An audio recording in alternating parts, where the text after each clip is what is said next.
Welcome to Pop Culture Retro, which was recently voted the 15th best podcast by the residents of Golden Years Retirement Community in Boca Raton, Florida. Each show will revisit some of your favorite pop culture memories with insider and outsider perspectives. Now, please help me welcome your hosts, Moosie Drier and Jonathan Rosen. Welcome to another edition of Pop Culture Retro.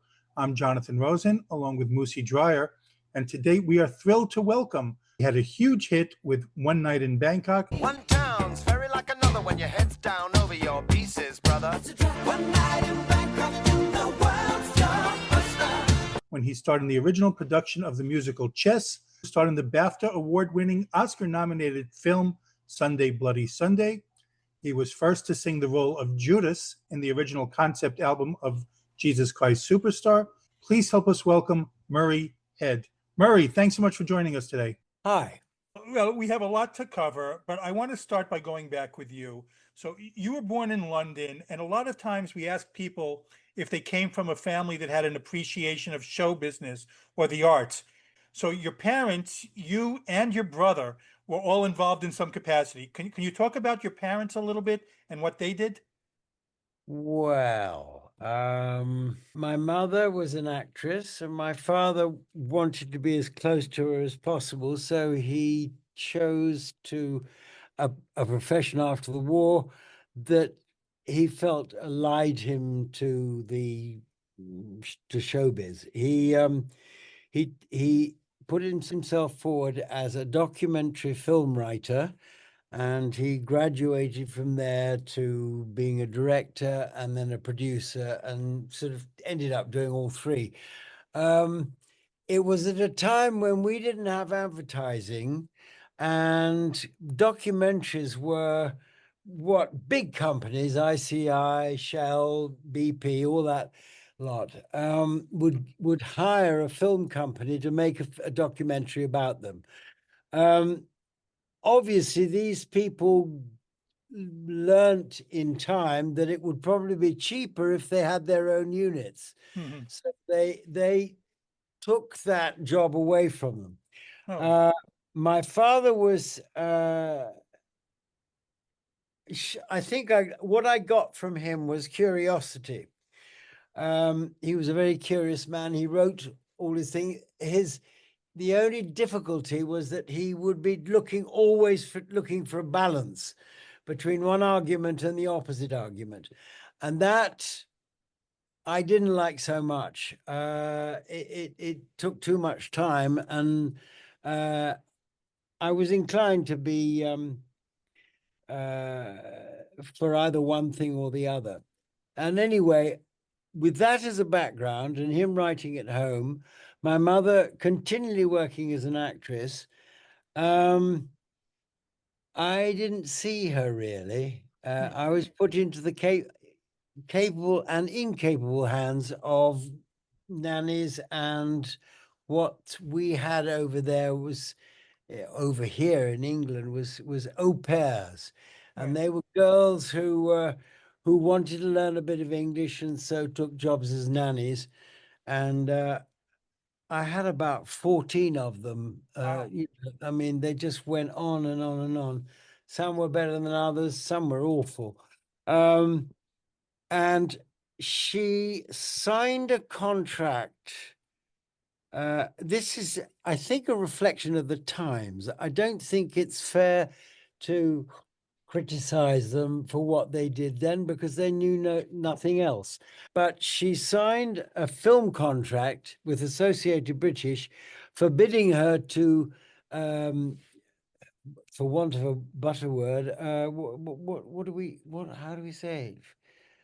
Breastfeed. I mean, I can't get around it. There's no other way of saying it. And so I was brought up on what was in a tin called Ostermilk. It was all we could get hold of in the war or after the war.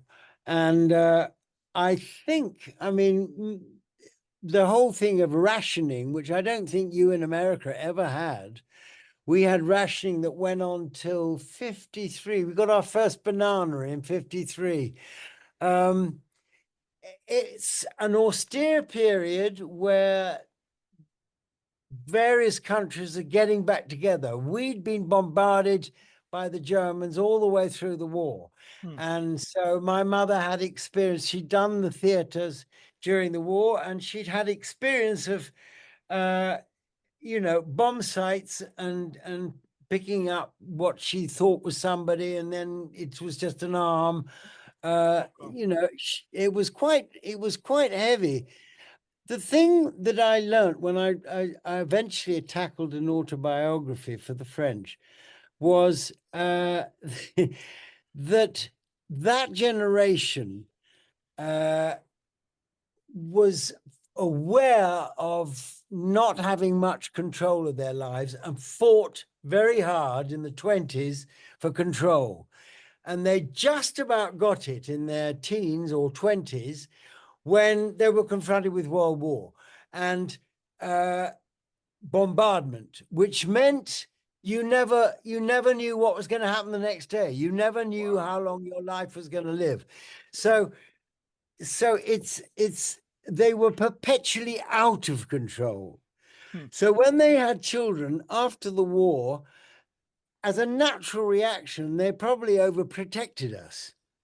We were desperate to find out who the hell we were coming out of a war and a new generation. We were baby boomers. Something that happened a lot, which was quite interesting. When they did the first DNA tests, they found out something horrific, like 30% of people had been lying about their backgrounds. In other words, the soldiers came back from the front. Tommy came back, and when he was confronted with a child that had been born out of wedlock or born by his wife while he was away, he didn't ask questions. He didn't care that much because he was so grateful to be home in peacetime that he was inevitably accepted whatever life had dealt him, because at least it was in peacetime. And I don't think you had the same thing in America. Certainly women found their freedom and liberation in the Second World War more than any other time. They were either in the factories or they were in the armaments, or they were working, and they celebrated at the weekend. And after 43 or 44, there was the GIs, and they came over with all sorts of goodies like stockings and cigarettes and sweets and whatever, and they were a constant temptation. So you're talking about a strange environment to be brought up in. And because of overprotection, we went to single-sex schools, so we didn't know what the other sex was like.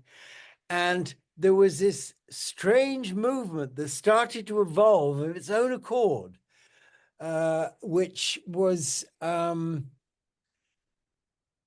boys started to grow their hair long. They would wear even lace. They would have lace cuffs, lace jabots. They would look much more feminine. And in answer to that, the women also began to look more masculine. They got Mary Quant, they got trouser suits for the first time. Mary Quant, and we were all heading towards this area where the two of us were bound to meet. And I think part of the sexual liberation was the over-enthusiasm at meeting the other side. And I think the pills just sort of topped it off when they got the birth pill.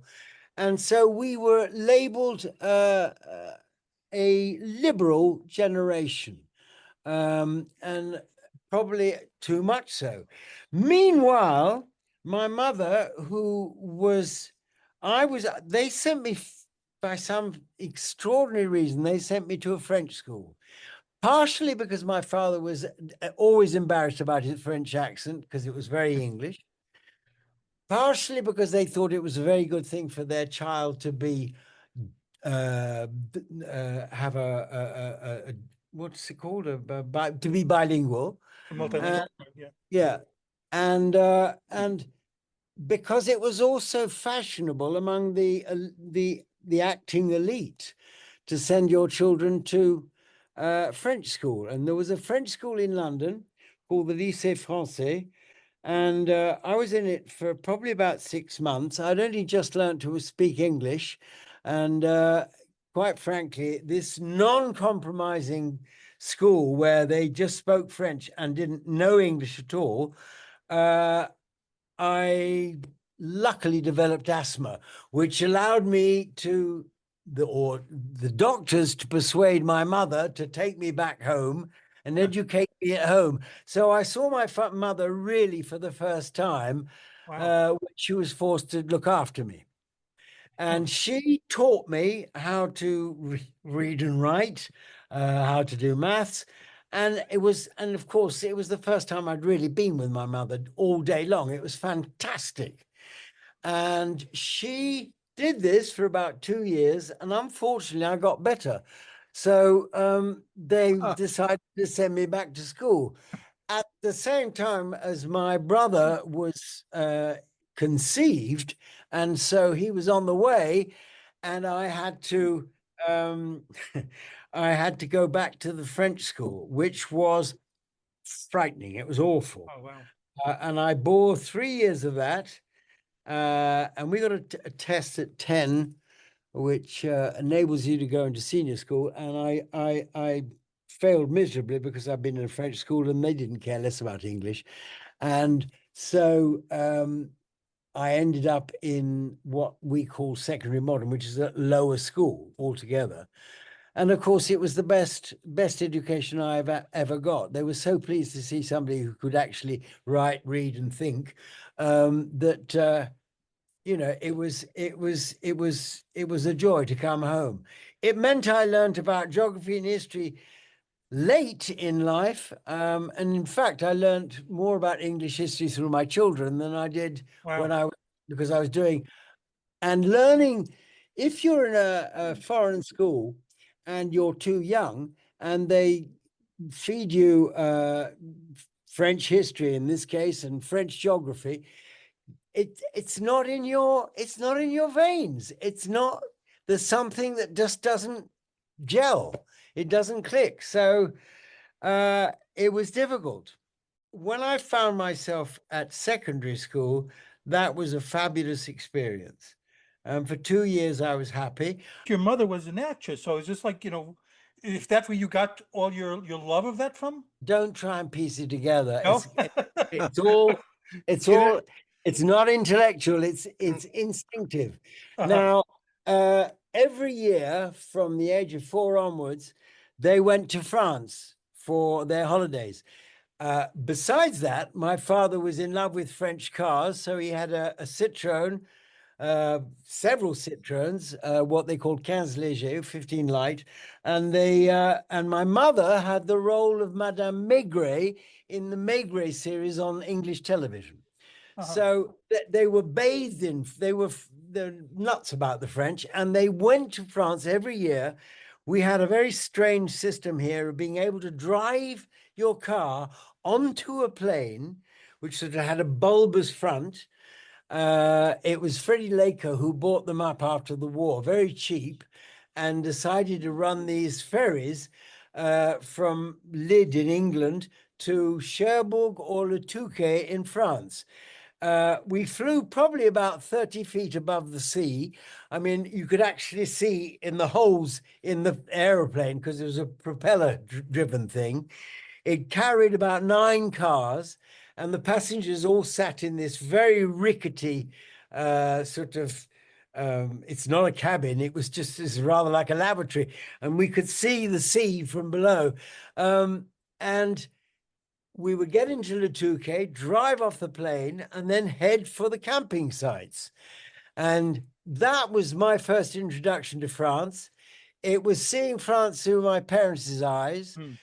And frankly, that got to be boring because I was a precocious child, and because I hadn't had enough of my mother, I think I started looking at girls very early on. And it was the most frustrating experience going to camping sites. You spend the first day just settling in, the second day or setting up, and the second day you'd sort of start running errands. The third day I'd go out and have a look around and see what was in the camp, and the fourth day I'd play my guitar at home by around well, actually I wasn't playing a guitar early as 4 years old. I was playing it much later, but it was a way of getting people and the young people to come, because I could play them Beatles while they had nothing like that. They had the Black Sox and the Wildcats were the two big. Also, there was something that was happening for a long time. I mean, I saw it through the French girls that came and stayed with us. They had a way of, I mean, they got it all sealed up. The songwriters had got it down to a T. What you could do was you didn't translate a song because that was only worth 10%. However, if you adapted the song, which meant that you gave it another story altogether, you'd get 50%. So they all adapted songs. So, I mean, I can give you a good example. One of my favorite songs around about then was the Everly Brothers, Kathy's Clown. Good song. Mm-hmm. In which you got the full gamut. You got the T-shirt, the Lucky Strikes in the sleeve. You got the fucking banana thing. They call them bananas in France, but in fact it was the quiff, and the whole rock experience. And you also felt very clear about the American culture. Kathy's Clown was the only person who didn't know that she was sleeping around with the rest of the town. And you got this hard-hitting image of America. And this was turned into this awful whining person saying, I'm like a cockerel in your courtyard. I crow for you. You are my favorite. And I mean, it was so devoid of any life, sexuality, male, whatever. I mean, and this happened to most songs that were coming across the Atlantic. So to be fair to the French, they hadn't a clue.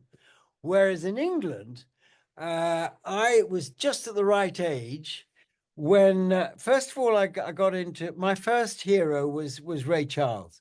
And after that, I got through school. We were quite interested in Bo Diddley, Chuck Berry.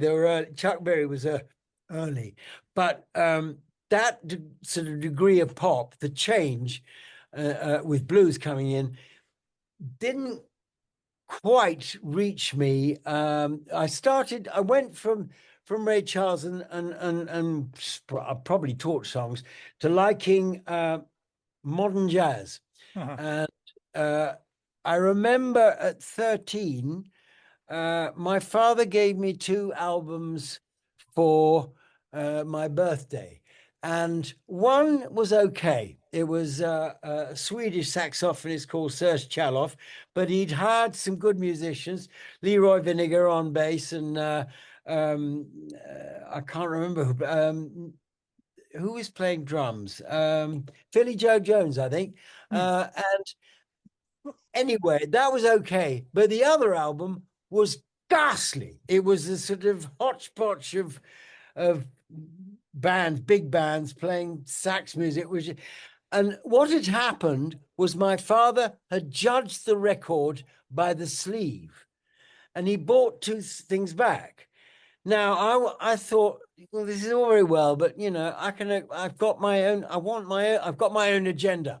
So I went out and I got myself the Most of Miles, and on that you got Jill Evans, and you've got the Freddie Freeloader, Cannonball Adderley, and you got such a fantastic selection of music. It was when he did his Gershwin stuff, and I remember my father coming into my bedroom and saying, "What's that?" And I said, "Oh, it's Miles, you know." "Who's Miles?" "Oh, well, whatever, you know." Well, "Well, haven't you got 2 albums already? I mean, what do you want to spend all your birthday money on another album? It's insane." And I realized, of course, what he'd done is he bought secondhand records, because everything I got in the way of a present. I mean, I appeared in the only time I actually appeared in one of his documentaries was as a child walking around the Natural History Museum, when somehow his film had to be about dinosaurs. And what I got for a fee was a secondhand bike. And it wasn't like everybody else's bike, which, you know, is important at that time, Sure. at that age. And all I can remember about the thing was that for some reason I was always eating apples, and I didn't say why. In fact, it was because I couldn't stop playing with my hands in my pockets and playing with my whatevers. And so he gave me an apple all the time to concentrate on something else. Anyway, have I you mentioned that when you were a Well- teen, you started really getting into music when you were a teen, and I read that. No, I got into music when I liked Ray Charles. I liked Ray Right. Charles at the age of 6 or 7. I went on to a nanny that was with us, had a brother who played in a trad jazz, and trad jazz was very much in fashion at the time. So from the ages of 8 or 9, one started getting into traditional jazz, and that meant, you know, there's a large selection, including right at the top, Satchmo. So I moved out of that. I loved the dance that went with trad jazz. I loved a thing we had over here called Silori. I was probably about I must have been about 11, and then I started. My mother played the piano, and she wanted to encourage my father to duet with her, so she bought him a guitar. It was a lady's guitar, a lady's Spanish guitar, and it sat in the cupboard in the dark for probably about 2 years.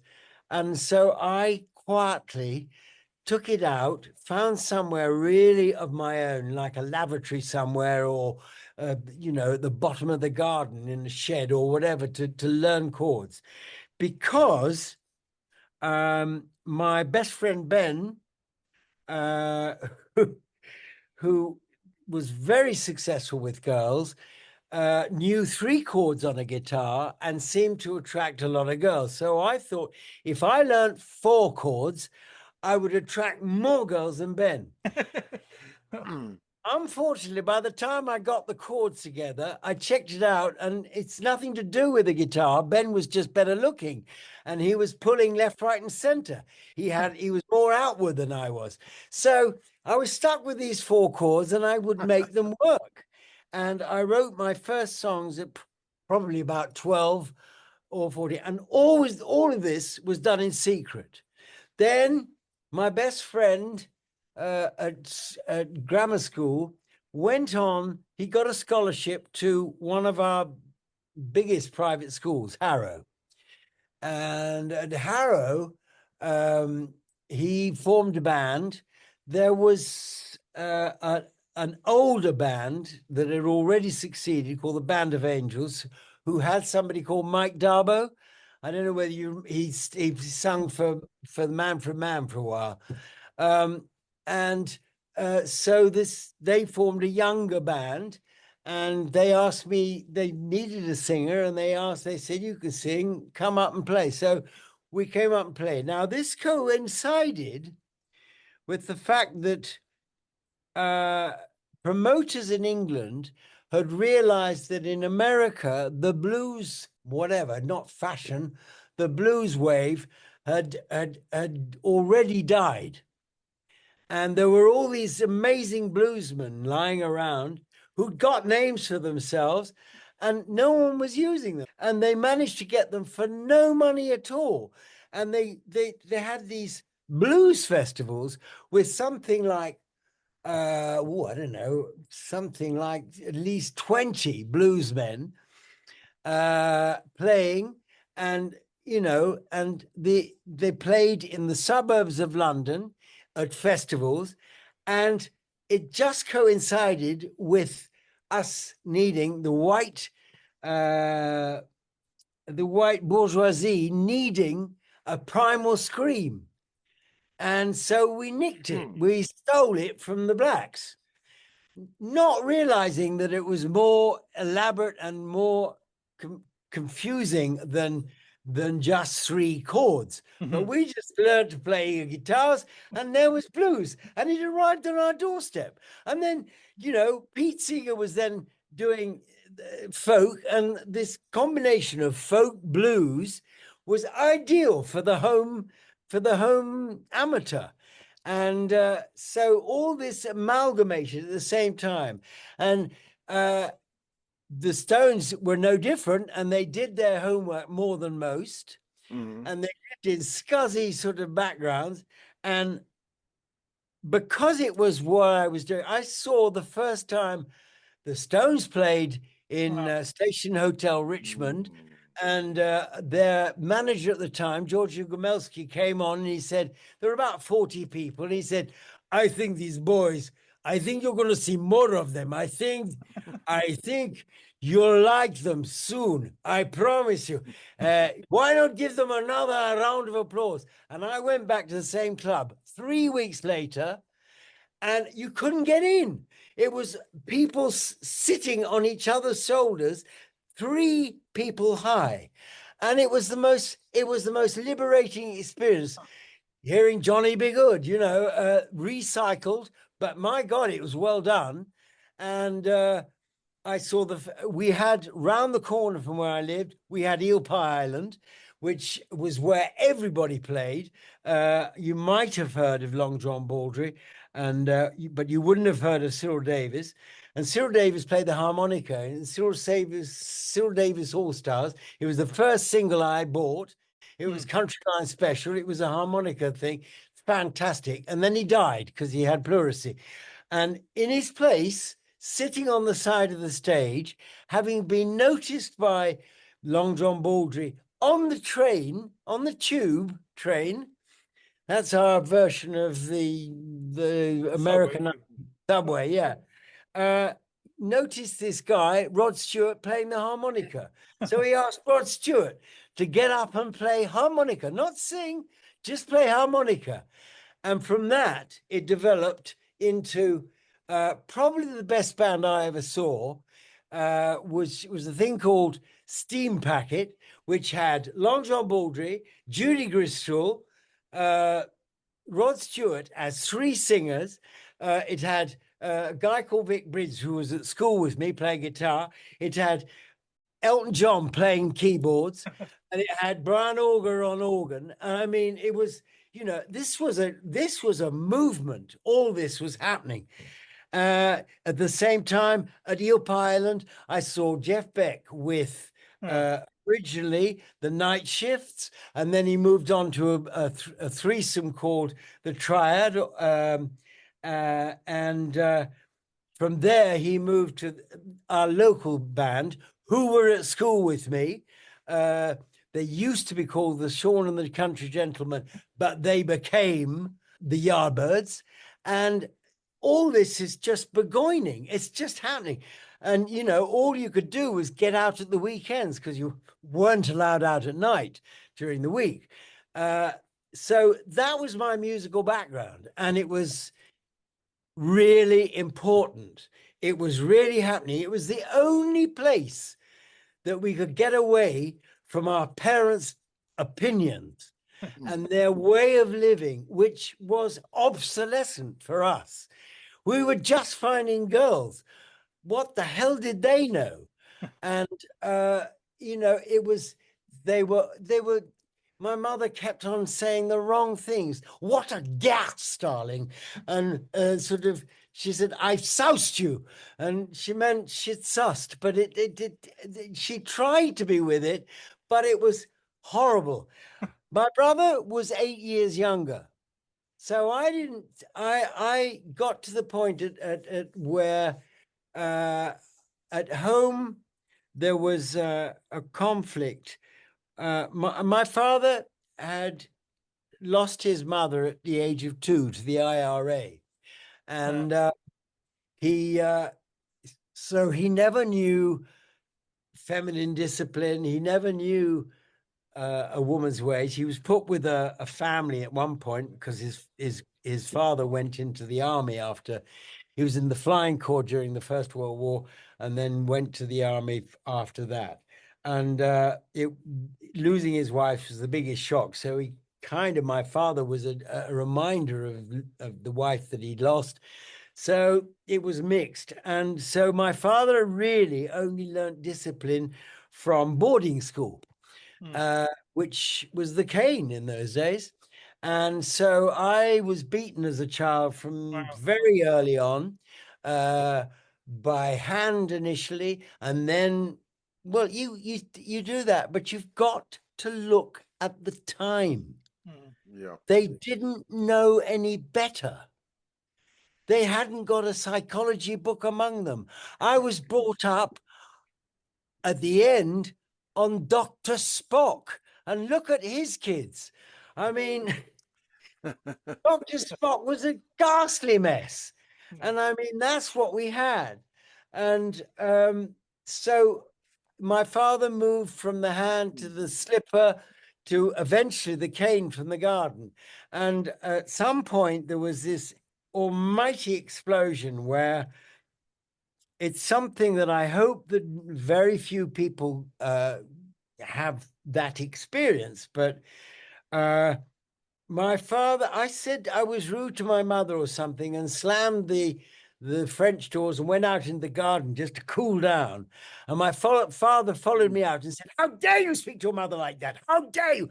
And raised his fist and found a cane in the garden to raise. And for the first time in my life, I felt I was stronger than him. And it's a very difficult realization. I said, "If you touch me, I'm going to punch your lights out. So I'm sorry, but don't do it." And he cowered in front of me. And that was the moment, the moment of cutting off. And very shortly after that, I ran away from home. I did the proverbial, got out of my bedroom window at 12 o'clock at night, got on a bicycle and rode to London. Right. And I mean, I'm seeing you being sort of quietly shocked by all this, but at the same time, I've made it all right, and I'm nearly 80, and So Murray, obviously we have some entertainment related questions and all that. Holy crap. Yes. Forget it. I mean, we're going to get to it, but forget it in my mind. Like, your upbringing is so unbelievably fascinating. It just, where's the movie? Where's the book?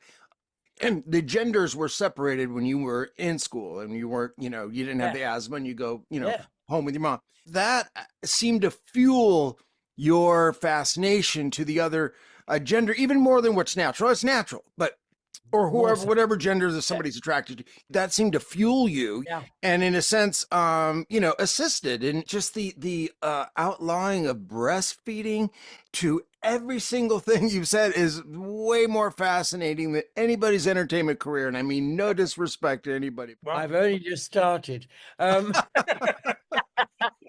What happened at school was this guy went to Harrow.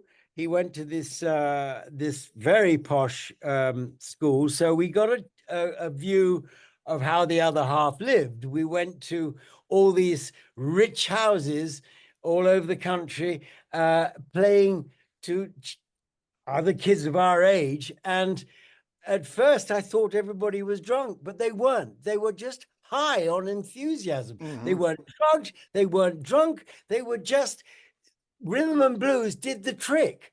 And it's not like rhythm and blues to you. It's like more like blues, because rhythm and blues became something else. Right. And with all that, it was great. And one day, probably about I was about 16 or 17, I rang up my mate to say, my friend to say, where are we playing on at the weekend?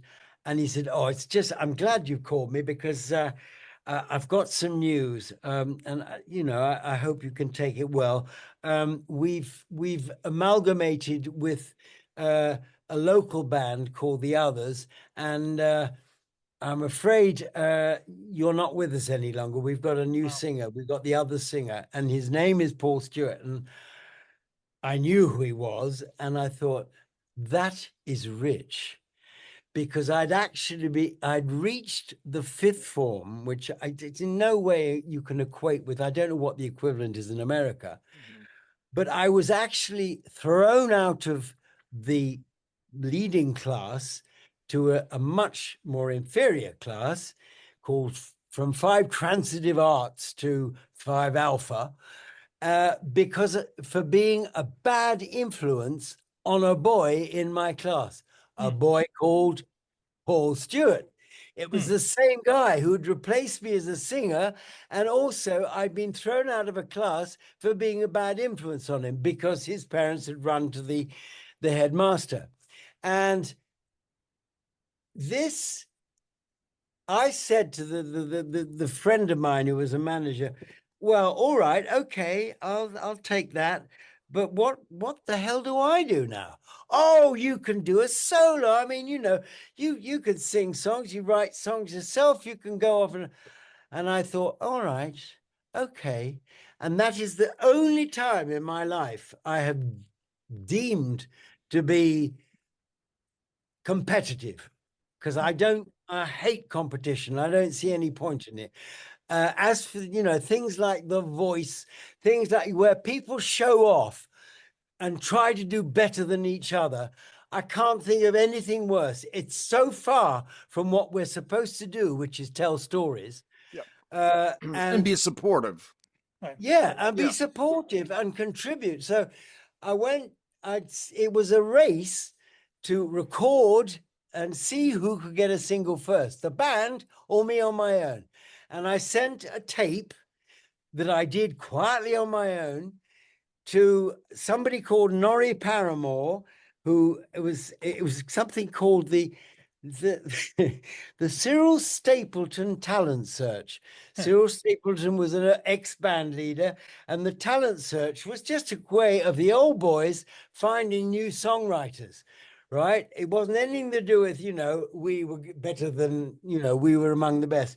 And the only thing that made any sense was that among the 5 people who'd got recording contracts was John Paul Jones of Led Zeppelin. So, I was felt like I was in good company. And this was from the result of the tapes that I made at home. And I played them to somebody who played them to them. And they said, would you like a recording contract? And I said, would I? And in those days, you just make a single. You don't make an EP, you don't make an album. You just made singles and hope for the best. So I got this contract when I was probably about 17. And he said, it was Norrie Paramore's, and I couldn't sign it because I wasn't of age. I wasn't senior age. So I had to get my parents' signature. This was the first time they were ever aware that I ever did anything on my own.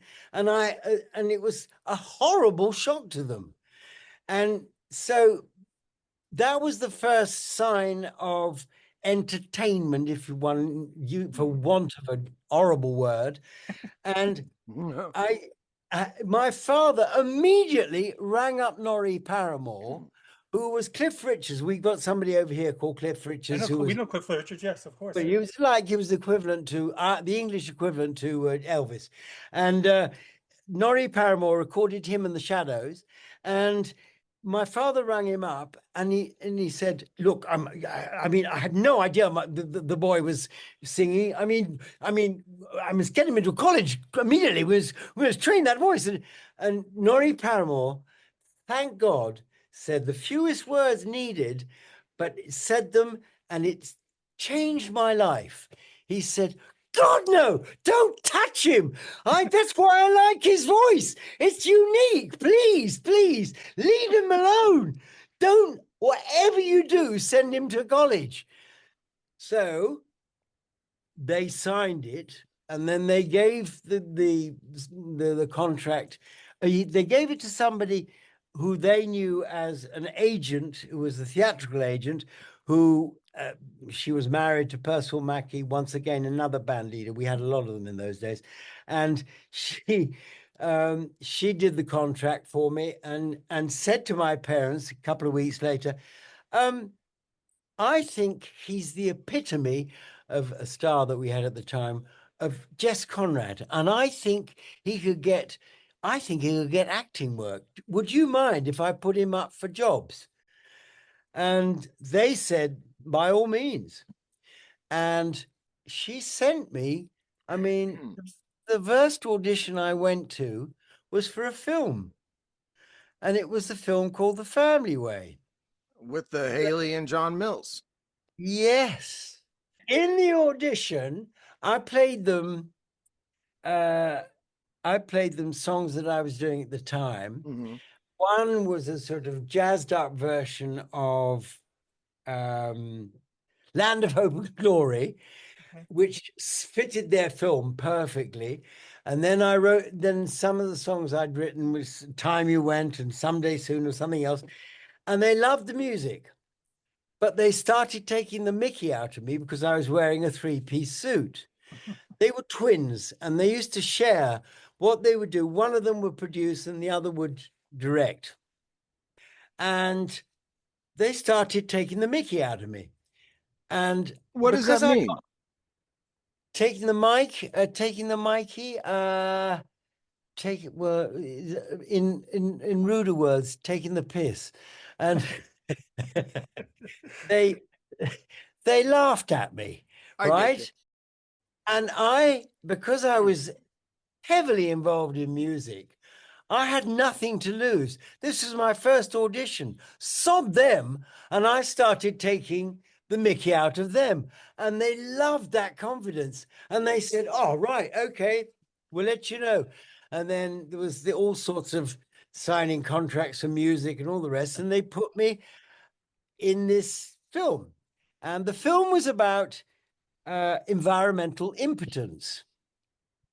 The boy in it, my elder brother, Howell Bennett, marries Haley Mills, and their holiday honeymoon is screwed up by the airline stopping or whatever they did. And the house they were waiting for isn't coming. And so they are forced to live in the bedroom next to his parents. And his parents is played by John Mills. And of course, the walls are paper thin. You can hear everything and you can hear them argue. And so it's getting worse and worse, and he can't make it. And all the time, there's this fabulous younger brother who has got everything in terms of, he's not that interested in girls. He's into motorbikes. He wins races. He dances with Haley in the thing, and he's got everything going for him. And so I'm there as a contrast. It was interesting. I've only been involved in films because I have a musician's way of looking at films, which musicians are generally introverts, actors are generally extroverts. So I'm an introvert when I'm doing acting, and I'm an extrovert when I'm fronting the band. So anyway, I started in this film. I was very happy. I saw rushes and sort of thought, well, I've got to do something about that because that's dangerous. Luckily, they'll cut it out and all that. About 4 weeks into the film, I turned to Roy Bolting, who was the director, and said, well, are you happy with the film, what I'm doing? And he said, no. So I got a pause, and I said, "Oh, I'm sorry about that because I've been watching rushes and I thought I was correcting the things that were wrong and all that." And he said, "No, you got worse and worse if you gone on." Oh, And I said, "Oh, I see. Is there anywhere?" No. And he walked away. It took me probably 40 years to work out what had happened. I was getting on very well with Haley, and I was persuading her at long last, because she looked like a 40-year-old at 20, and I was persuading her to break away from her family, which had this really dynastic sort of, they all lived together in the same house, and it was almost too good. And she was like an old lady, and she needed to get out. So I took her to the local boutiques. Not Granny takes a trip, and I persuaded her to get a flat on her own. And I had no idea that she and the director were getting together, and he was falling in love with her, and he married her. And so that's why, he did what he did. And at the end of the film, they approached Paul McCartney and said, "Do you want to write the music?" Having said that, I was gonna be involved, and they decided no way I was going to be allowed that. oh, And wow. so the only time my music was heard was in the record store, in through headphones. It was all played down, and Paul McCartney, you can't say no to Paul McCartney. I think from what the shreds that I picked up, I think that probably George Martin wrote a lot of it. Anyway, the film was a great success, but it taught me what to expect in life. No.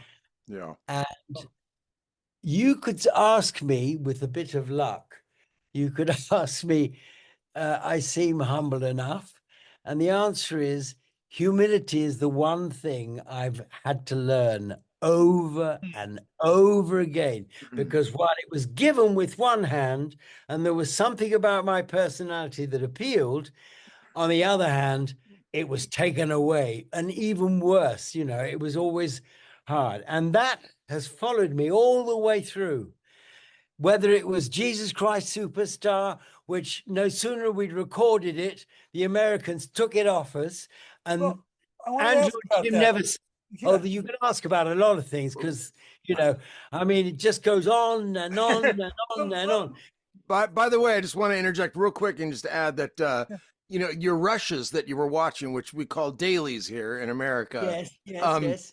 For many years, they stopped allowing actors to watch these rushes or dailies because of these reasons. The performances would change. Like an actor would go see what they're doing and go, "Oh, I want to do it differently," and there would be no continuity anymore into their character. Anyway, yes, that's a very good way of assessing the other side and seeing how it functioned. I agree with you. That could have been the case. I'm sure there was an element of truth in what he said, but it became vindictive. yeah. Sure. It became. I mean, I can tell you another Sounds story, like it, yeah. but I won't bother you with it Well, because that's only the start. Yeah. Well, Well, he had yeah. other reasons. Go ahead, Jonathan. I'm sorry. let me ask about Jesus Christ Superstar, because when I Well, was before reading, Jesus Christ Superstar, Mhm. you have to hear the others. Okay. And you have to hear that somebody came, the second assistant on Family Way rang me up about a year later and said, "I've got a French film that's come to London. You speak French, don't you?" Yes. Well, they need somebody who speaks French because the director doesn't speak a word, and they're filming in England, and they've got an actor called Mike San, who, for one, I won't talk about that, and somebody in the film called Brigitte Bardot. Oh, And I good, said, yes. "Oh, well, yes, I'll take it. It's very small part. It doesn't matter. I'll do it." That's 2 'Cause weeks in September, right? That's the one? Yeah, that's right. In French, it's à cœur joie. And sure enough, I got onto this film, and the first day shooting, I couldn't drive the roller, and so what they wanted me for was to drive, and instead they got me sitting in the passenger seat beside the photographer who I was an assistant to, who was Mike San. And Brigitte Bardot got into the back of the roller, Rolls Royce, sorry. Right. And I dared to look round once, and there she was in a mini skirt and boots up to her knees. And I had to I turned around very quickly and took a deep breath. And about 10 minutes later, she said, Michael, what were those songs you were telling me about I should get from you are listening to it here? And he reeled off a list of about 4 songs by the Rolling Stones and others that were 4 years old. And they would be, because he was that age. And to me, just like in America, I mean, if something's 3 months old, it's over, and the next replaces it. And so I said, "Whoa, well, I think a few things have happened since then." And he's immediately interjected with, "Who's the singer around here?" And because he had a hit with probably, I suppose, the first rap. It was a song called "Come Outside," where the whole thing was about a girl who fancied him, and he keeps on saying, "Come outside." But it wasn't singing, and it wasn't, I mean, it was part of the hit parade, I suppose, but it was, an on-entry. And I said, well, I've sung a bit, and there are more songs out there. Who are you? And so I said, so embarrassed, I didn't say Murray, I said Mr. Head. And so from that moment on, Brigitte Bardot knew me as Mr. Head. And she then said what songs, and I gave her what was happening at the time, which was closer to what was on the, in the charts. And within 2 days, suddenly I was called up after shooting and asked to go to the Westbury Hotel that she was staying at to meet the entire Bardot entourage, which involved former lovers, also, I mean, all sorts of people, but quite a lot of people, at least 15, 20. And where can we eat? Where can we go to nightclubs? And so suddenly I was in charge of the Bardot entourage. And I thought, well, if I don't make any money at filming and I don't make any money at music, I can always, débrouiller. I can always make do. I can do things. I had a personality. Something had got me there. And to this day, it was, I went to all the clubs that I was never allowed into because they didn't think I was important enough, and I could take her. And I went to my local, which was a club called Blazes. And I walked in the door with Ursula Andress on one arm and Brigitte Bardot on the other. And Not bad. And the manager of the Pink Floyd saw it, a guy called Steve O'Rourke. He's dead now, but I met him about sort of 7 years ago, and he said, I can't understand what you did. How did you do it? And I mean, that was, he was echoing a lot of people were asking. Yep. How the F did that boy end up with them? And I suppose it gave me an enormous shot of confidence. Mm-hmm. So I didn't care I didn't care about conventional routes, conventional ways of doing things. You just did what you believed and felt. And that intuitive way of dealing with things got me. I was walking in the street and I watched all these people go into the Shaftesbury theatre and ask somebody, what's on? Why are all these young people going in? Oh, they're doing auditions for Hair. So I went in and I had my guitar with me, and I got on stage after this long line of people. Next, and I started playing a song, and they're saying, "Do you know anybody else's songs apart from your own?" And I said, "Well, can you play an up-tempo number?" And I said, "I'm sorry, I can't put up with this." Put the guitar down, walked out to these people in the dark sitting in chairs, to the producers and directors, and said, "Mine is Murray Head. What's yours?"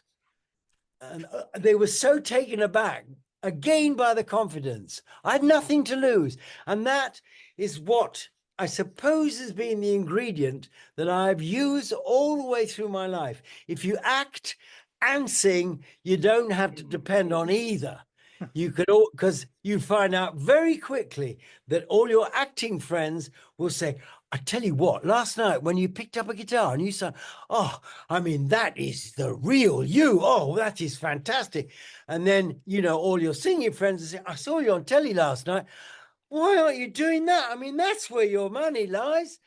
And shove you over the other side, always get rid of you. And so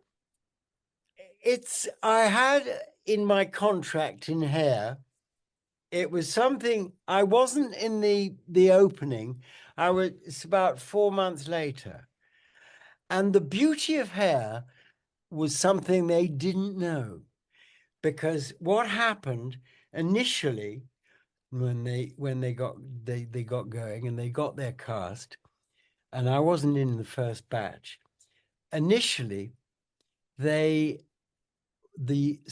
theatre was on strike, and there was a whole problem with the union, and so the cast met every day and did Tom O'Horgan exercises, which were getting to know you exercises. They were trust exercises.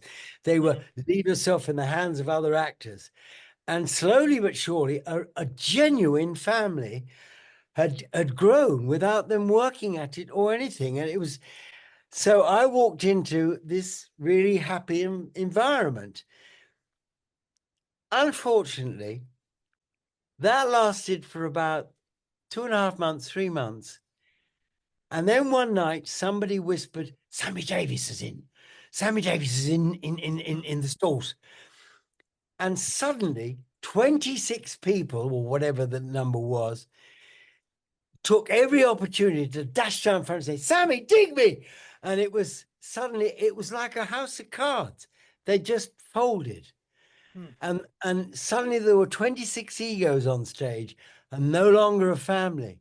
And it was extraordinary to see this and to witness it. I mean, I have to say, yes, I'm on the television still. I'm afraid. Well, it started at 7. It's all right, don't worry. My wife has taken my place and gone down to it's in France. It's the 14th of July, which Right. is all the veterans, all the people who died in both wars. You celebrate them, and then they had a whatever.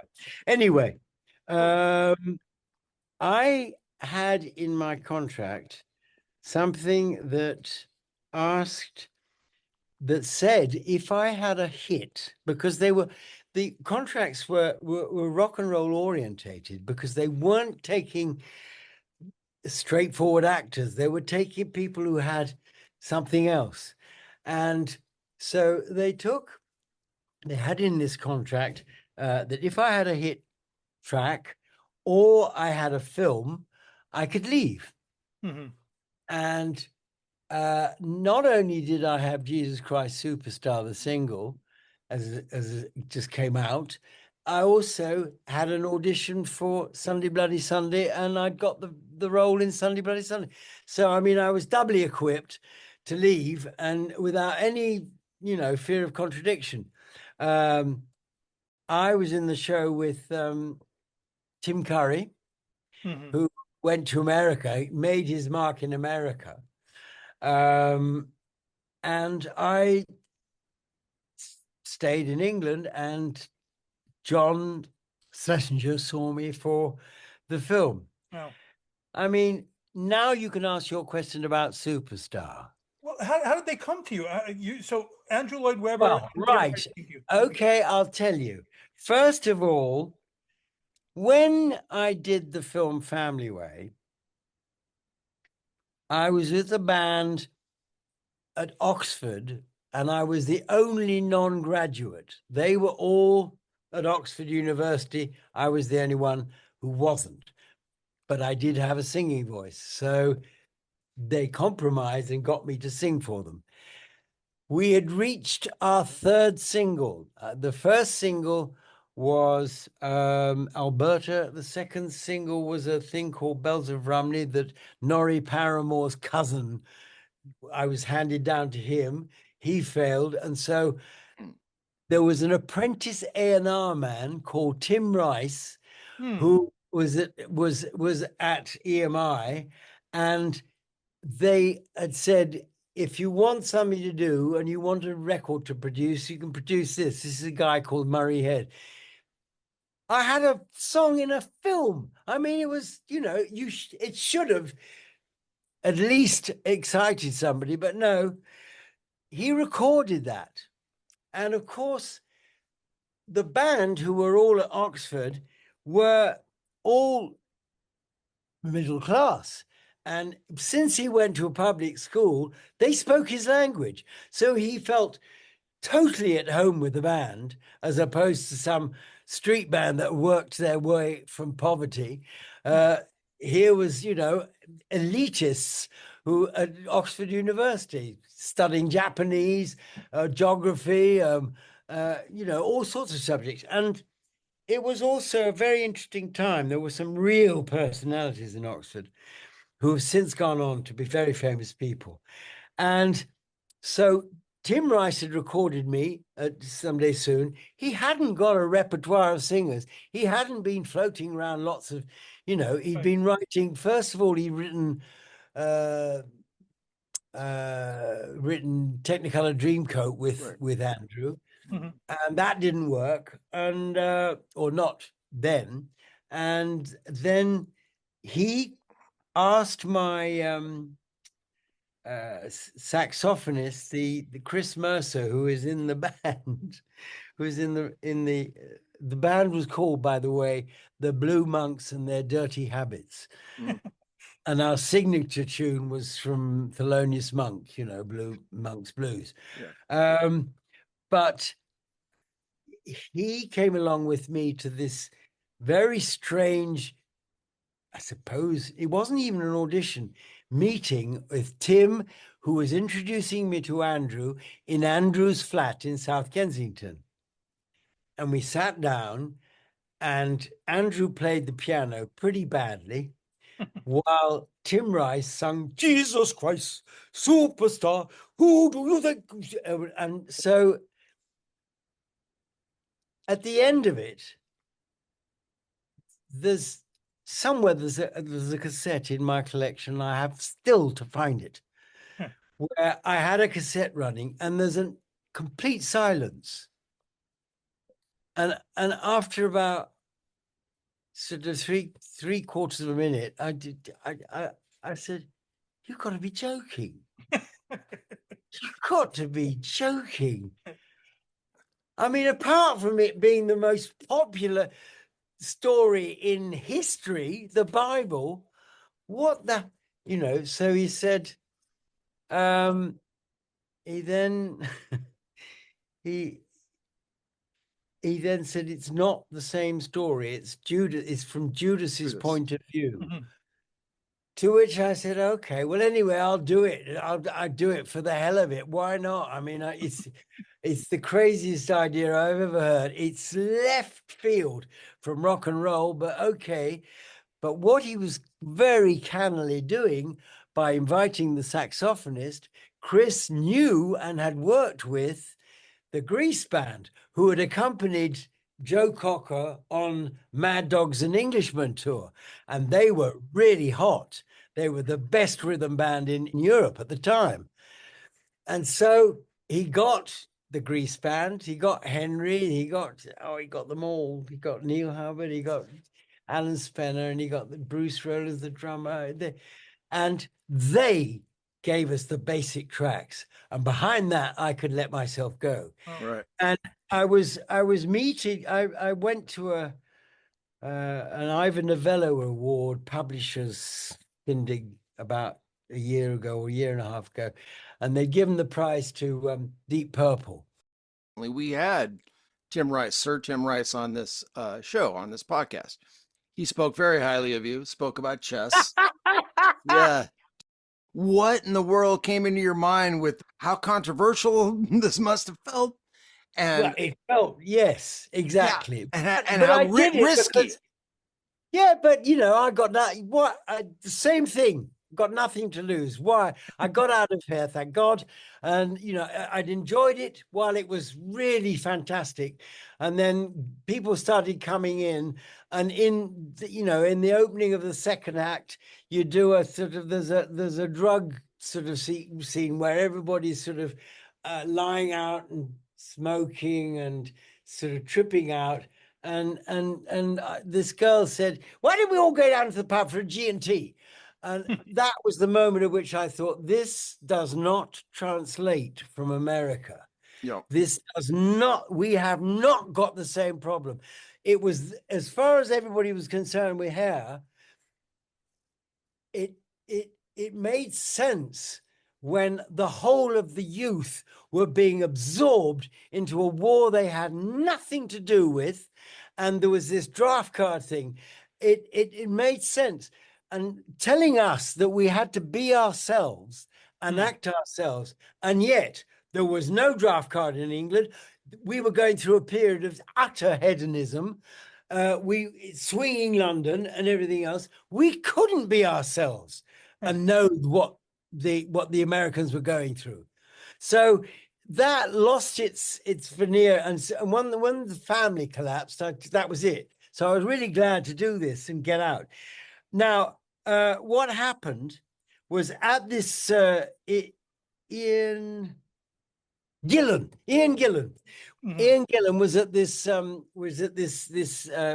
this gathering, a publishers gathering, the Ivor Novello Awards, and they got him round a table, and Tim Rice was there and asked me whether I fancied doing something more with Superstar and his children or something, and the engineer was there who had actually recorded it.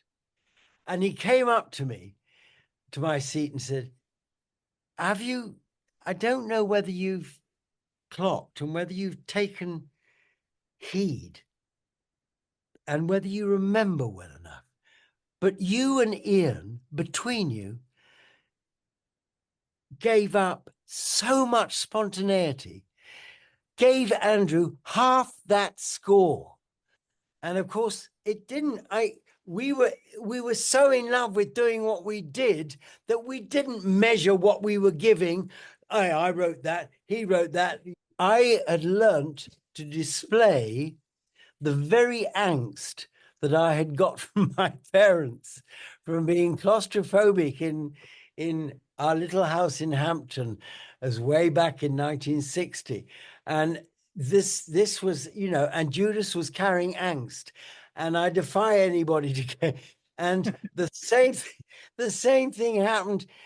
Obviously, ABBA spotted it when they got me to do chess, and I did because for them the masterpiece was their song "Pity the Child," and that is an expose of sort of a mishmash of John McEnroe and Bobby Fischer and people, angst-ridden people, and there's this child singing a song about in a background of parents who never paid any attention to him, and showing the angst.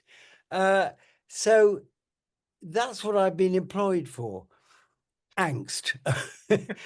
Well, were you involved at all in talks to do the film of Jesus Christ Superstar, or no? Do I talk about that? Well, did they Do I you- start to find? Do I start to explain you the bloody misery that what's given with one hand and taken with Oh. the other? I mean, Sure. first of all, as I say, they took it to. It didn't make enough headway for them in England, and so they took it to America. And Decca said, "We'll have it, but we don't want your English star. We don't want your English cast. We're going to have a live show." And we're going to find you Jesus and find Judas, and we will put it on over here. And unbeknownst to me, America had forgotten all about the English album. They had to sell it because they were contractually obliged to, but they wanted it for the show because they saw mileage in this.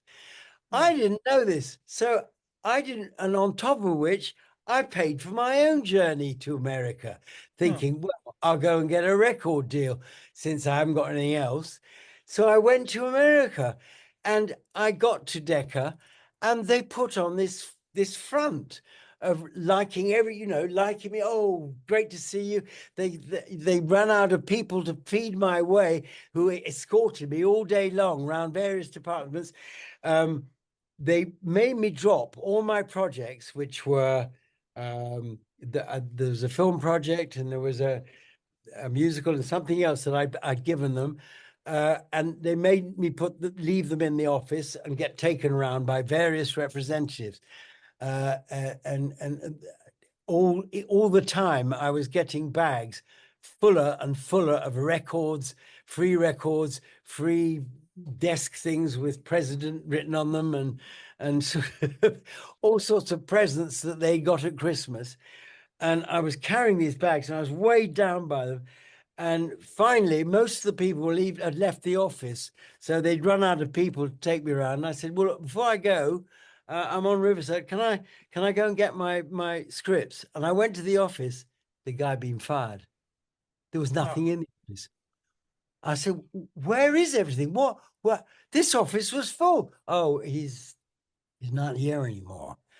And so I asked, "Well, where's my only scripts? I don't think I've got any copies."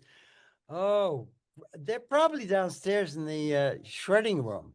And I went downstairs, and there were my scripts, 1 inch away from the shredder.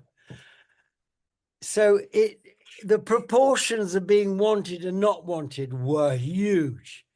Then I went home and I got back to Riverside, and it was good to see New York. And I luckily, my agency, which was William Morris at the time, put me onto a guy there who was wonderful, called Scott Shukat, who said, "I've got just the guy for you.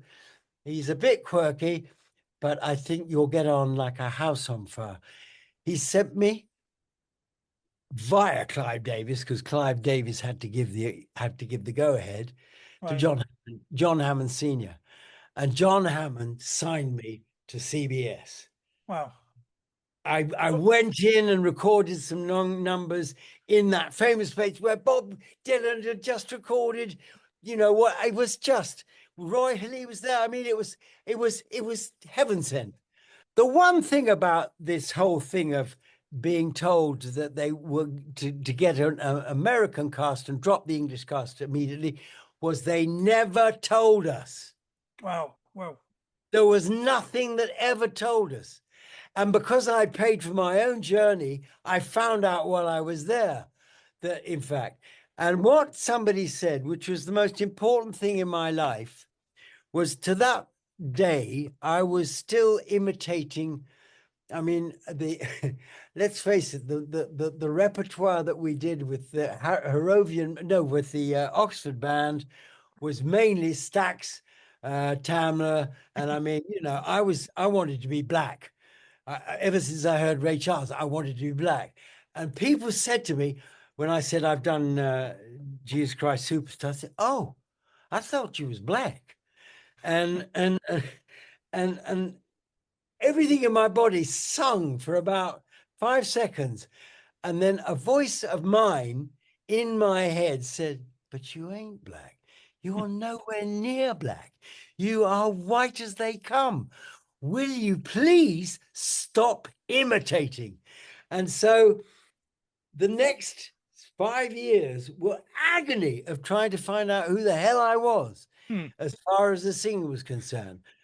And what happened as far as the film was concerned, they got themselves Carl Anderson, who was a black Judas, and they loved the whole contrast between a black Judas and a white Christ. And so there was this uncomfortable thing where William Morris had represented the actor Murray Head, the singer Murray Head, and they also represented the director, who was Norman Jewison. Yes, Norman Jewison. Jewison, right?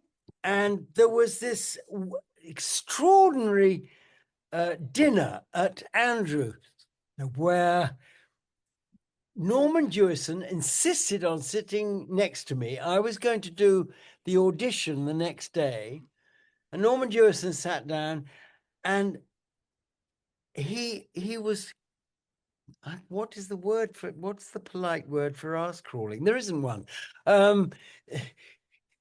He was brown nosing. He was brown nosing to such an extent he didn't realize that he was, he had his California mantle on. He was wearing his California mantle, and there was something where I thought, oh, wait a minute, there's something really suspicious about this. I smell a rat. Why is everybody being over nice to me? And so I went to the next day to the audition, and Jesus Christ Superstar had grown so big in the American mind that when the crew and the people assembled in Shepperton to do the audition saw me, they took one look and thought, is that him? Is that it? Because I was wearing denims and a guitar or whatever. And I came and I focused, because I've been in films, I focused not on the sync, not on singing, but I focused on the performance. Yeah. I had a problem, and I was going to have to carry it all the way through this film. I didn't agree with the way things were being done, and I didn't agree with Christ, and he wasn't listening, and it was getting out of hand. And I mean, I carried that with me for this audition. And there was no news. And then my agent, or the head of the agency, Bob Shapiro, rang me up and said, I've just seen your audition, and I'm afraid it's out of the question. It's hopeless. And I said, what do you mean?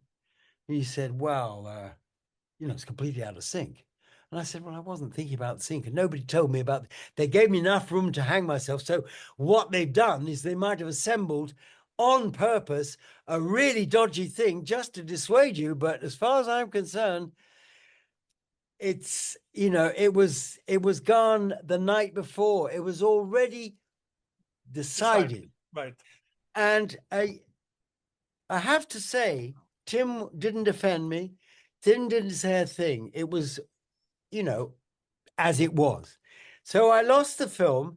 And quite frankly, I found out that Norman Jewison was making a film on the other side of Israel at the time he was actually filming it. And I thought it was appalling. I thought they'd wasted a golden opportunity.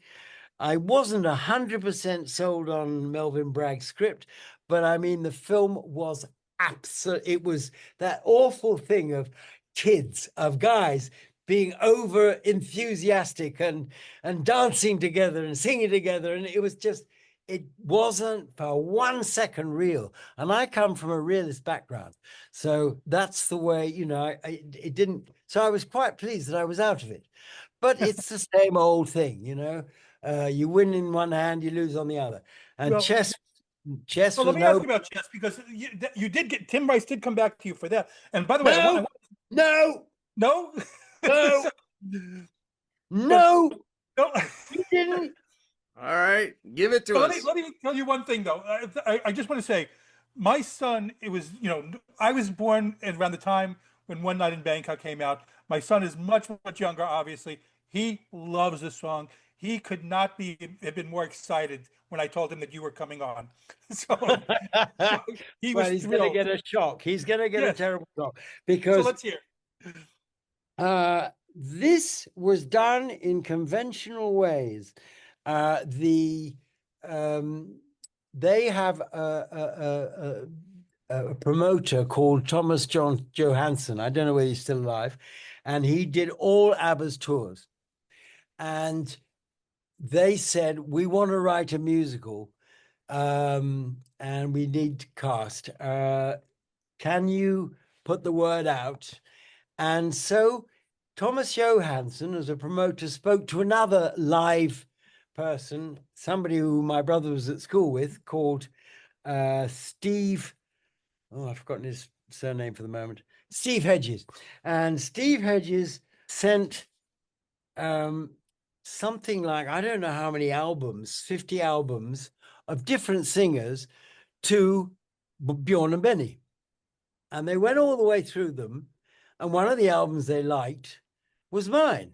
I'd just done one called Shade, and I was quite pleased with it. And I think it was at this point that they said to Tim, "We like this guy Murray Head. Have you ever met him? Do you know anything about him?" And he said, "Yes, I do. He did Jesus Christ Superstar with us." Oh, right, okay. Well, we'd like to see him. And by some incredible piece of luck, use my luck, we were playing probably the only time in England for all the French people in London at an enormous venue. It was where afterwards they did a thing with Cliff Richards. They did Time, which was another musical. And we played at this place, and there were probably about 1,500, 2,000 Frenchmen. And I learned very quickly how in England we had health and safety, and we weren't allowed to do half the things that I did on stage in France. I could get shot from a cannon. I could do stuff from NASA. I was extraordinary shows that I put in France. But, as soon as I got to England, we were forbidden. And Bjorn, Benny, Tim Rice, and Elaine came to the concert. And they said, right, we want him. Okay, that's it. They made their minds up when they'd seen me live. And so I got, it was like doing an audition piece, but I don't think I even knew that they were coming. They and it settled it because we were going to go on tour for Saab in, I think, 7 venues, fabulous venues all around Europe, way before, just to reflect the album. And I think, it was an elaborate affair.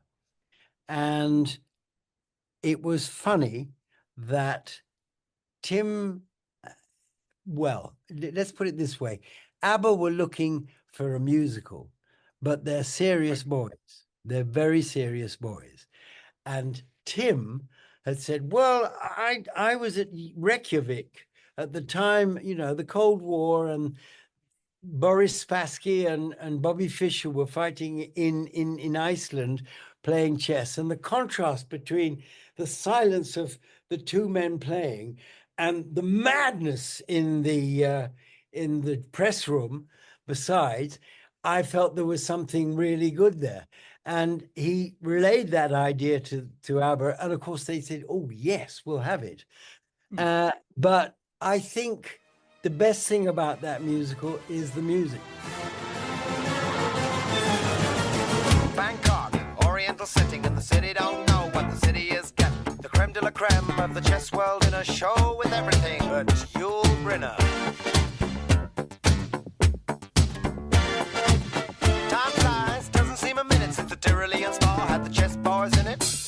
All change. Don't you know that when you play at this level, there's no ordinary venue? It's Iceland, or the Philippines, or Hastings, or this place. One night in Bangkok, in the world's your oyster. The bars are temples, but the pulse ain't free. You'll find a god in every golden oyster. And if you're lucky, then the god's a she. I can feel an angel sliding up to me. I think they wrote some fantastic music. But it was there. They moved into the orchestral area with Anders, and the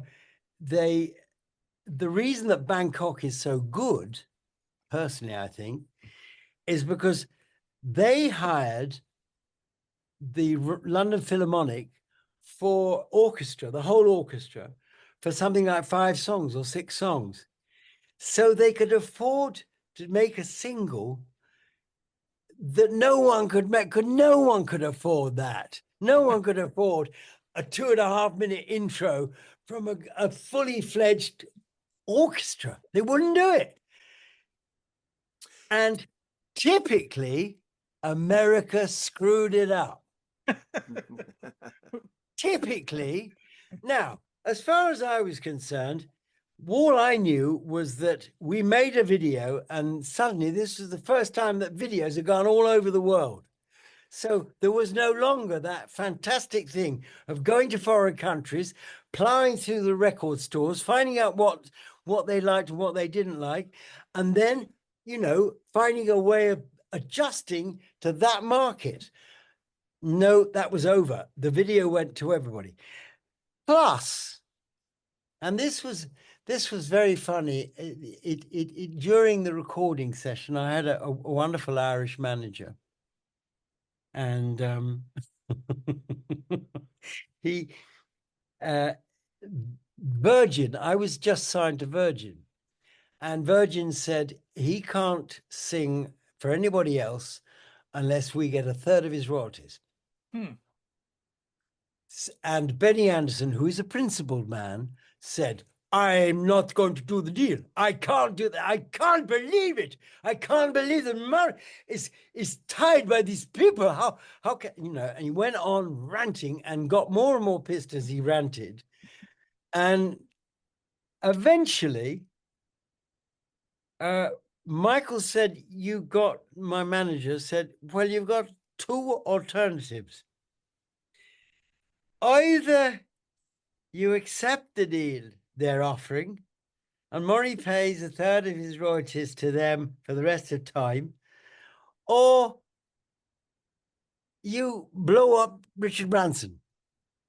Unfortunately, Benny Andersson was too far gone with drink to realize he was just joking. And he just put 2 and 2 together. An Irishman blowing up Richard Branson. This is dangerous. And he left the table. But we managed to actually fight and get the contract signed, and we made the record. I recorded in Polar Studios, which are the most fabulous studios in the world. Mm-hmm. I played with, and the Swedish musicians were pretty fantastic. And I was given free rein, and it was wonderful. They're the nicest boys I've ever met. The nicest rich boys I've ever met, in the sense that they weren't in any way influenced by their power or grandeur or anything. In fact, all Benny wanted to do was to get back to where he started and make an album with accordions. He was obsessed with the accordion. That's where he learned to play keyboards. And to give you an inside story, Benny said when we tackled Bangkok, he said, do you remember John Sebastian's Summer in the City? And said, Dana, Oriental setting. Wow. Now, it took me 5 years to get to grips with, I'm sure. And I heard, my love is like a starship trooper. Da, da, da, da. There it was again. They are the world's best plagiarist. They do it beautifully. They disguise it beautifully. And in a world where everybody's covering things non-stop and badly, when we were young, in my generation, what we did is we were going to do a cover, and that was because we loved a song so much. We had to do it differently, or we had to do it better. But today, they just do the pale imitations of the original, and it's over and over again. But there's no stopping them. I mean, the market has changed so much that I couldn't care less. I don't care less. Anyway, that's before we decided to do the musical on stage. And I thought, a shoo-in. Now, if you look at both those albums, they're both developed. They both show angst, but they both developed from me. They've come from me, and people left me enough freedom to do it. They would record me and just let me go, and that was it. In fact, when we did Pity the Child, which is one of the other songs, they're one of their favorites. Benny started on a Bosendorf, which has got an extra eight piano things, and he said, "Can you do it in this key?" And I said, "Yes, all right." And I sung it. He said, "Could you do it up an octave?" And I did it up an octave. He said, "Oh, can you do it?" And he just went on, and he got more and more excited as I went higher and higher and higher, which is something to bear in mind later when we decided to put this on stage. And I thought it was a shoo-in. I thought it was okay. But I had the advantage, like with Jesus Christ Superstar, of recording it in free, And so it wasn't governed by somebody else who laid down the rules before me. When I was 12, my father moved out. Left with a whimper, not with a shout. I didn't miss him, he made it perfectly clear. This was going to be the same with the show. I was allowed free rein. And we all met up, and they'd chosen Michael Bennett. Now, I wasn't aware of Michael Bennett enough. I knew he'd done Chorus Line, and I knew that he was energetic. But as choreographers go, I had an obsession about Bob Fosse, and nothing would change that. And I hadn't seen what he'd done recently. And well, okay, wow. Early on in this conversation, you spoke about humility and you spoke about confidence, and that experience with chess just had everything, because you got the humility for them turning their backs on you, but they couldn't find anybody who could do what you could do. Right. And that's just what a roller coaster. That's so rare that happens. Yeah, I mean, yeah. Rare that you're that lucky. Yeah, because their egos are usually so big they wouldn't come back with their hat in hand and ask you and pretty much admit that they were wrong. So let me ask you, in terms of the song One Night in Bangkok, is it true that were you banned in Thailand because of the lyrics of that song? Yeah. Yeah, well, the king, of course, was thrilled when he found out that a song about his capital was a number one hit in so many countries. Yeah. Let me say something about when I say America is not always great. They put out One Night in Bangkok, which is released by RCA.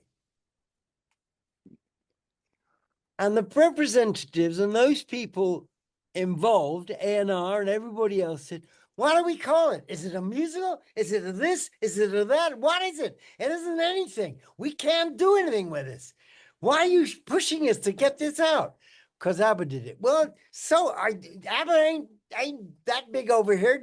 Leave it. And so they put it on the market for 5 or 6 weeks and took it off.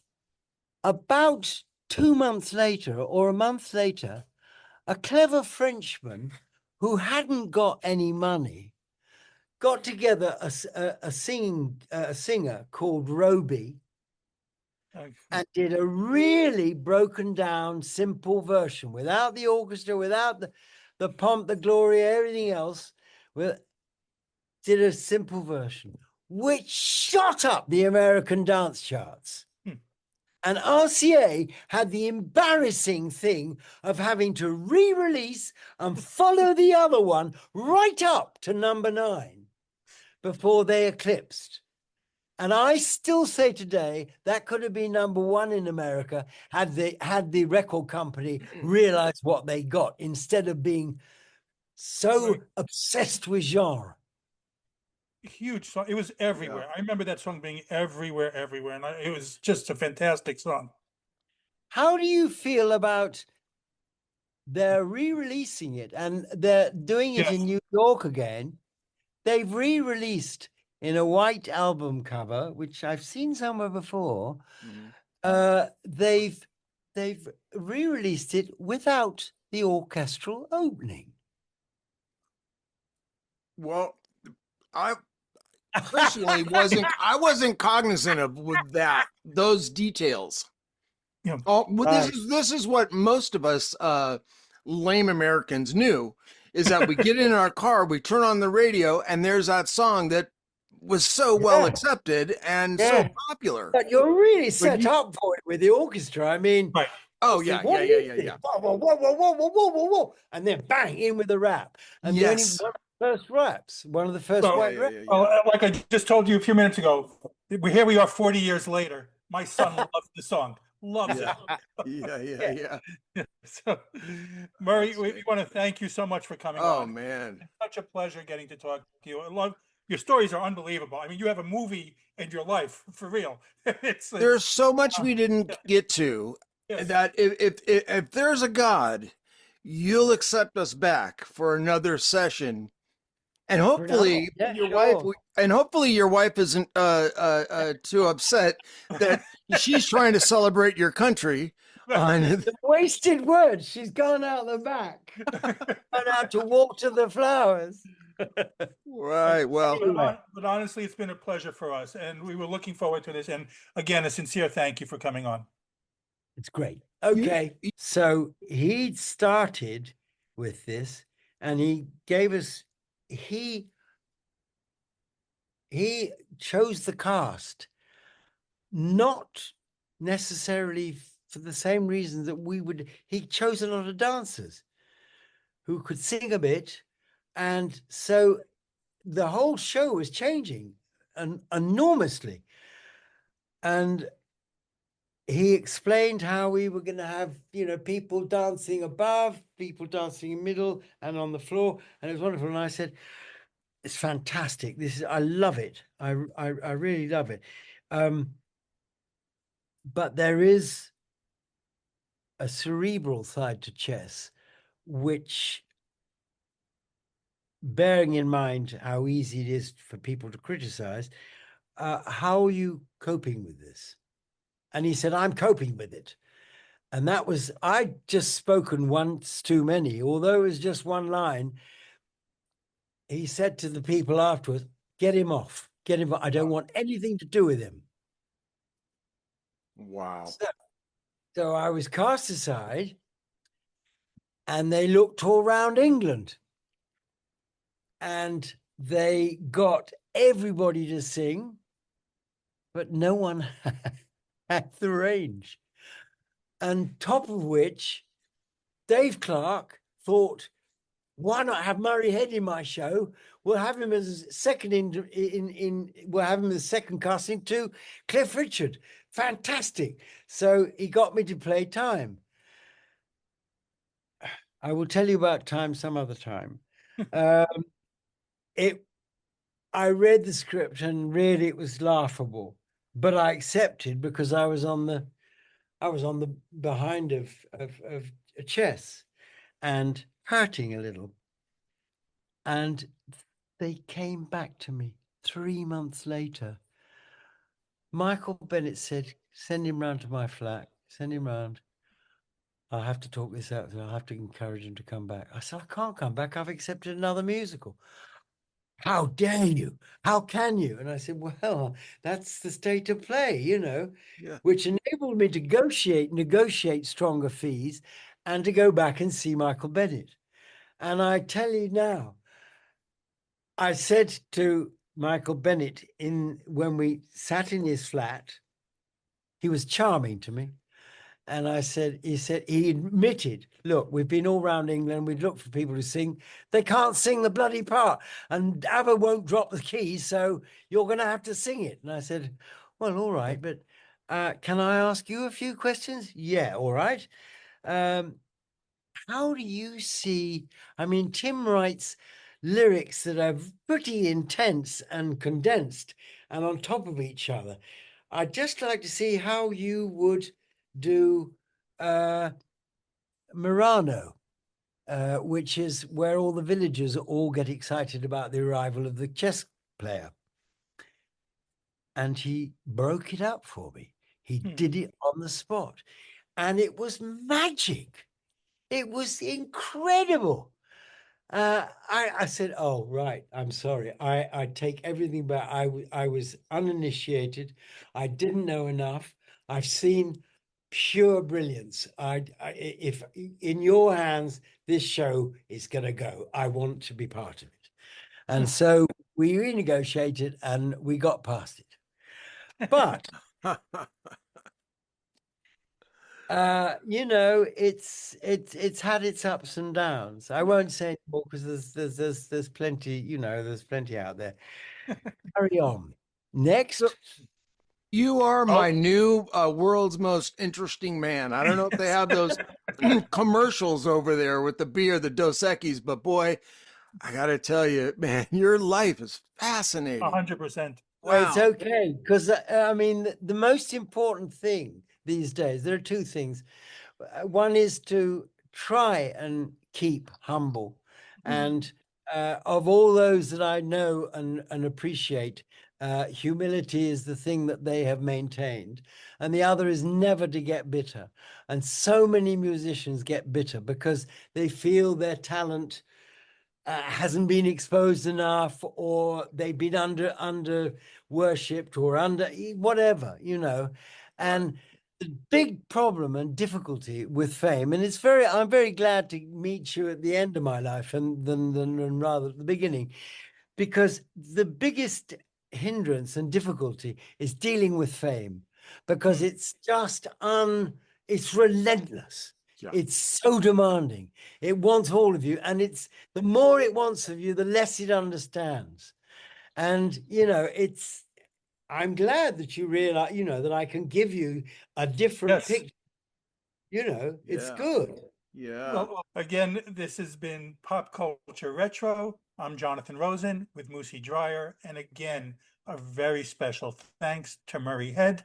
And please like, comment, and subscribe. Thank you for tuning in to Pop Culture Retro, where no one was hurt during the making of this podcast. Listening to this podcast just makes you really cool.